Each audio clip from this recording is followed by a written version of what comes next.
हमारे जितने भी माता एवं बहन जल झाड़ने के लिए आए हैं कृपया लाइन में चले और धक्का धुक्की नहीं करे। और हाँ, एक जरूरी सूचना, यहाँ पे लफुओं का टोली आ चुका है, आप लोग सावधानी से रहे और बाबा का नारा लगाते चले। डीजे सूरज तिवारी। बाबा का नारा है, बाबा एक सहारा है, बाबा का नारा है, बाबा एक सहारा है, बाबा नगरिया दूर है, जाना भी जरूर है, बाबा नगरिया दूर है, जाना भी जरूर है। घर हमारे होवे जिला मोतिहारी, धारे बजल हम सबसे आगारी। डीजे सूरज तिवारी। क्या बोल रहे हैं? घर हमारे होवे जिला मोतिहारी, धारे बजल हम सबसे आगारी। कि जदि करी रुकावट लफुआ सन के टोली। ए भाई, हम खाली मोतिहारी के ना पूरा जिला के लफुआ है।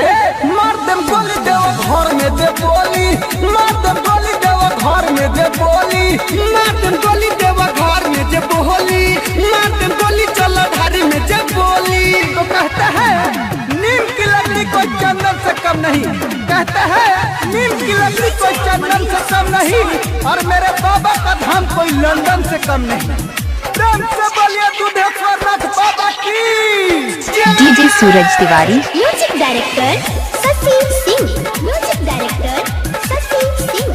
पेन्हनी है गेरुआ कपड़ा, केहू करी नहीं लफड़ा, सभे कमर लचका है, गला बाजी नहीं कचरा। नाचना है तो सही से नाचिए, तो बाहर निकलिए।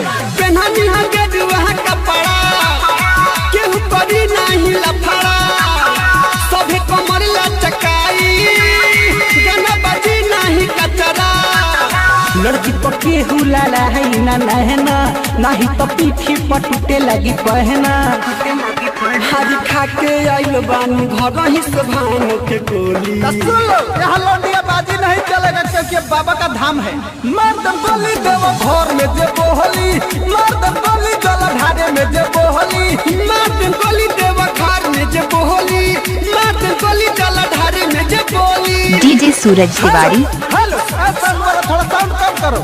एक आवश्यक सूचना, हमारा सिला न्यूज टीम की तरफ से सभी कंवरिया बाप को हार्दिक हार्दिक अभिनंदन करती है और करती रहेगी। Recording by Sheela films, Motihari. DJ Suraj Tiwari. चिलम छाप जिंदाबाद, जिंदाबाद जिंदाबाद, चिलम छाप जिंदाबाद, जिंदाबाद जिंदाबाद। हमारे टीम की गौरी हेमंत जी नहीं दिख रहे, कृपया मेरे बात को सुनने में शांत के पास आए।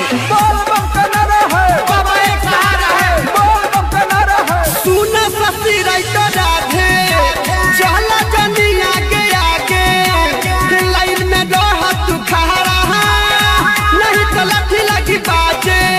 शशि सिंह नहीं मानिएगा, लाइन में चलिए, लाइन में। हाँ हाँ, सुनो शशि राइटर राधे, चलो ना तू आगे आगे, लाइन में रह तू खड़ा, नहीं तो डंडा लगी बाजे। रोहित गुडू वसुप के बोलावा, निकलिस कन्हैया के गाना बजावा, होके भगवती में मगन डीजे पर सब के हुडोली।